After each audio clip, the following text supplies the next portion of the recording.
Welcome back to Musicians Edition. Today we are back in our keyboard side of the Essential Elements book, and we're looking at number 60 and 61. So we're going to see how these two pieces are very, very similar, right? But they're also a little bit different enough to be interesting in the way that they're notated. Okay, so when we look at number 60, the first thing that we're gonna address here, which is kind of explained at the top of the piece, is a tie, right? Or the curved line that connects two notes together, right? And anytime we see this, we're just going to take those two notes that are connected by that curved line and add their value together, right? So if we look in measure 1, we have a half note, which is worth 2 beats total, and that's tied with that curved line. It's tied to a quarter note, which is worth 1 beat, right? So we're going to take those two note values, 2 plus 1, and we have 3 total beats that we're going to hold that first note, right? On instruments that have the ability to sustain notes a little bit more so than percussion instruments, we would sustain those notes, right? Like a trumpet player would keep blowing through that note for 3 total beats. But for us on our glockenspiel today, we're just going to strike that note and let it ring for 3 beats, okay? Now, as we move through the piece, we see a few more of these, right?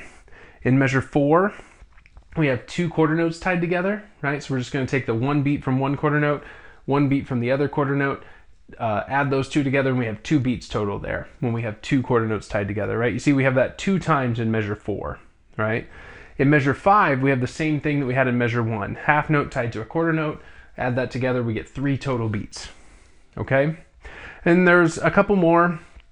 In measure 6, there are 2 quarter notes tied together, that equals 2 total beats. And then in the last measure of the piece, there's a half note tied to a quarter note again, which is going to give us 3 total beats. All right. And then if that gets confusing or you need to review this or whatever, see the yellow box at the top of the page, and it has a little description of ties as well. If you find yourself getting confused next time you come back to practice this or whatever. Okay, so now that we kind of talked through the ties and whatever, now let's go ahead and kind of find some of the notes and whatnot.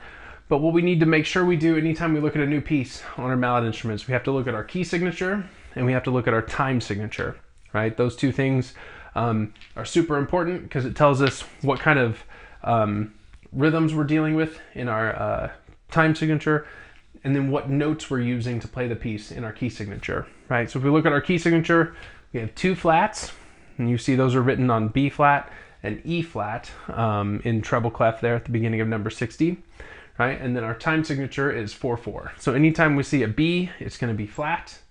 Anytime we see an E, it's going to be flat. And we're counting 4 beats to a measure, and the quarter note is what we're using as a beat. All right. So if we just start at the very beginning, we see our first note is E flat, right? And to find that E flat, remember we start at E and we go down a half step from there, right? Anytime we see a flat, it means we're lowering that pitch by half a step, right? So we're going from E to E flat, half a step below it, okay?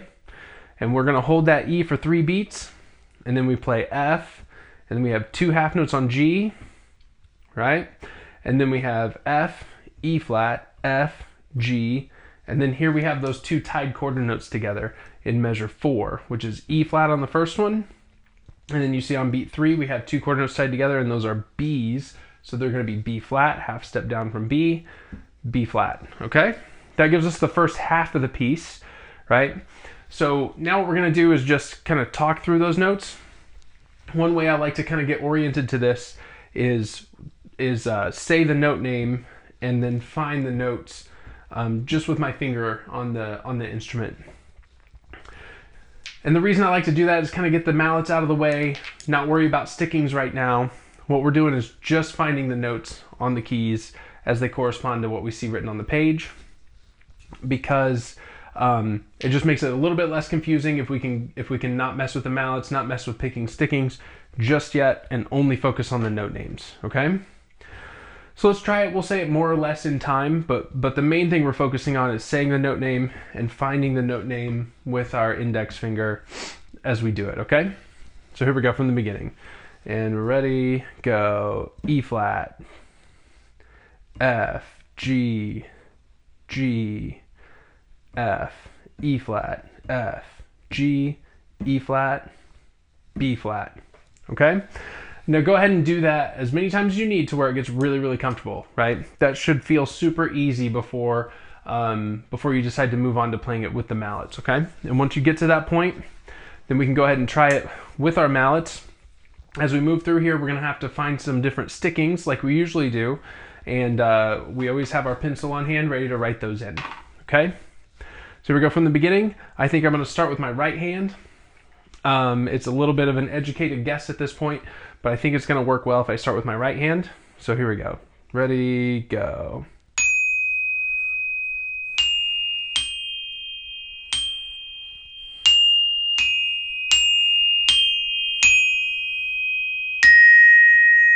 Okay, and so I found that actually to be a little bit awkward when I got to measure 3.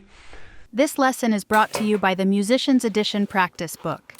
Make goals and keep track of progress throughout the whole year. When you're done with this video lesson, don't forget to mark this practice time in your Musician's Edition practice book. Now back to the video. So let's just try it as an experiment. Again, it'll be a chance to get another repetition of playing all the notes in.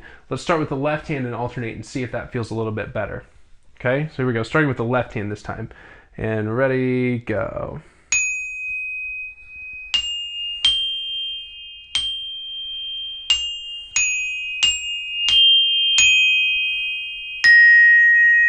Okay, I think I found that to be a little bit more comfortable, mostly in measure 3, where we kind of have to move around a little bit more, and then leading into measure 4, where we have a kind of a jump or a leap in the music, where we're skipping more than one note from E flat down to B flat. When we do that, the sticking rule that we talk about, which is trying to have our right hand play the highest note and our left hand play the lowest note, comes in really handy when we get to a spot like measure 4, where we have a big jump, right? Playing E flat here and B flat here is much easier than doing it the other way around, or trying to jump with the same hand, right? Sometimes things like that is gonna happen. It's a little bit awkward though, so if we can avoid it, we want to, just to increase our chances of playing those notes really accurately. All right? I think what we can actually do here is start with our right hand, and then switch back to our right hand on the F in measure 3. So I'm gonna play right, left, right, right, and then right hand again on F, okay? So I'm just gonna write that in. I'm gonna put an R over the first E flat. I'm gonna put R's over the 2 G's in measure 2, and then an R over the F in measure 3, okay? And what that's gonna give me when I get to measure 3 is right, left, and it sets me up to be able to play that leap right hand and then left hand on the B flat, okay? So let's try it that way. Here we go. Ready, go. Right hand now. Right, left. Okay? And I found that works pretty well, so I'm going to leave that written in there, okay? So now if we look at the second half of the piece, starting in measure 5, we have a very similar thing. So we want to go ahead and start that E flat on the right hand, just like we did at the beginning of the piece. Okay? Now you see in measure 6, we have a half note followed by 2 tied quarter notes. So what we're going to have is the same result that we have in measure 2, or the same sound that we have in measure 2, which is 2 beats of G, 2 more beats of G. It's just written 2 different ways, right? So in measure 6, it's written as a half note and then 2 quarter notes tied together. In measure 2, it's written as 2 half notes, right? Ultimately, that comes out to equaling the same amount, right? So they're going to sound exactly the same. It's just 2 different ways of writing it, okay? Most of the time, that's going to be written as 2 half notes. It's just a simpler way to write it. But in this piece here, the authors of our book are just giving us a chance to practice counting those ties, okay? So we're going to go ahead and play both of those with the right hand, just like we did at the beginning. So in measure 6, we're going to play right hand on the first G, right hand on the second G, and then right hand on the F, just like we did in measure 2 and measure 3 at the beginning, okay? So let's start at measure 5. We already have our sticking worked out, right? And the notes are almost exactly the same, except for at the very end, we hold the E flat for 3 beats instead of going E flat to B flat like we do on the first half, okay? So here's measure 5. And ready, go.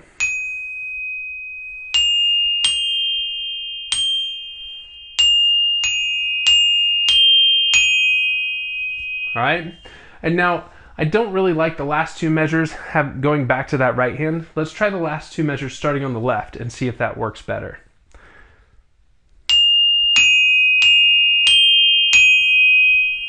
And that's a little more comfortable, and you can see the reason why is starting that F on my left hand, I can then go from G to E flat being right to left.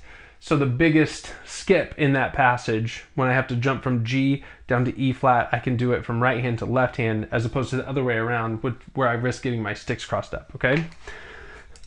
So I'm gonna change the next to last measure to starting on the left hand, and that's gonna give us that sticking there. All right? Okay. So that's just an example of how as you work through a piece, you'll find different spots where different stickings feel better, right? Or you might find a way that, like we did before, where we assumed that the sticking we used at the beginning was going to be the best for the end, but the end is a little bit different than the beginning, so a slightly different sticking will make that spot work better, okay? And that's why you want to be always thinking about those things as you're practicing and learning the piece and trying to find the best way to do it. But then more importantly, once you've identified the best way to do it, you want to make sure you write it in. That way you can do it that way every time, and you don't accidentally use a sticking that you're not used to practicing, or have to make all those decisions again, right? So make sure that as you think through those, you write them in each time, okay? So now we're ready to play all of number 60 from the very beginning, using all the stickings we wrote in, counting all these ties really carefully. Here we go. 1, 2, ready, go.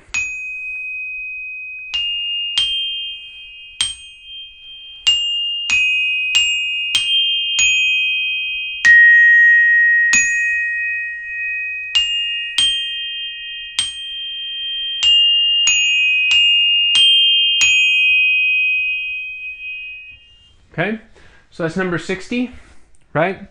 Again, like we do with every piece, take your time and work through each of those steps. Work on finding the notes, work on working out with the sticks, work on finding different stickings that are going to work best in different spots. And now let's move on to number 61. So you can see here, if you just glance through the piece, it's pretty much the exact same thing we just saw, right? However, there are different notations to get the different durations of notes that we had in number 60. For example, at the beginning of number 61, you see a dotted half note instead of a half note tied to a quarter note, right? Now, like we were talking about with the 2 quarter notes versus the half note in number 60, the duration of those notes is going to be exactly the same, right? It's just a different way of writing that duration, okay? But as a refresher here, and you can see in the yellow box above number 61 that addresses dotted half notes, anytime we add a dot to a note, we're going to add half the value of that original note to that note, okay?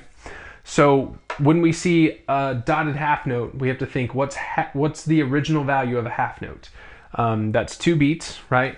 So we take half of that, which is 1 beat, add it to the original 2, and we end up with 3 total beats, okay? And that works that way with any note, right? You take half of the original value of the note, add it to the note, and then that's the duration of your dotted note, okay? So our dotted half notes are gonna get 3 total beats, okay? And we see we have 1 tie here in measure 2, where there are 2 quarter notes tied together. Other than that, we don't have any ties. We're only using half notes and dotted half notes to get our different note durations, okay? So half notes are gonna get 2 beats, dotted half notes are gonna get 3 beats, a quarter note's gonna get 1 beat, and 2 quarter notes tied together, it's gonna get 2 beats, all right? And now as I'm looking at this, I can see the melody is the same, and so I don't have to go back and make all those sticking decisions again. I just need to copy in all of the stickings that I did from number 60 and write them into number 61, right? And you may be tempted to go like, well, I know what stickings I already played, and so I don't need to write them in. But don't trust yourself to remember, right? Always just write it in. That way you don't have to remember, and your mind can be free to focus on other things while you're playing the music, right? Instead of trying to remember stickings, you can be instead devoting your mental attention to listening to the rest of the band that you're playing with, playing with solid time, being accurate with your notes and things like that, right? So anything that you can write in and just get it off of your mind is a good choice, okay? So now that we have all those stickings written in, let's just try number 61 right from the beginning. It's gonna sound exactly like number 60. It just looks a little bit different on the page. Here we go. 1, 2, ready, go.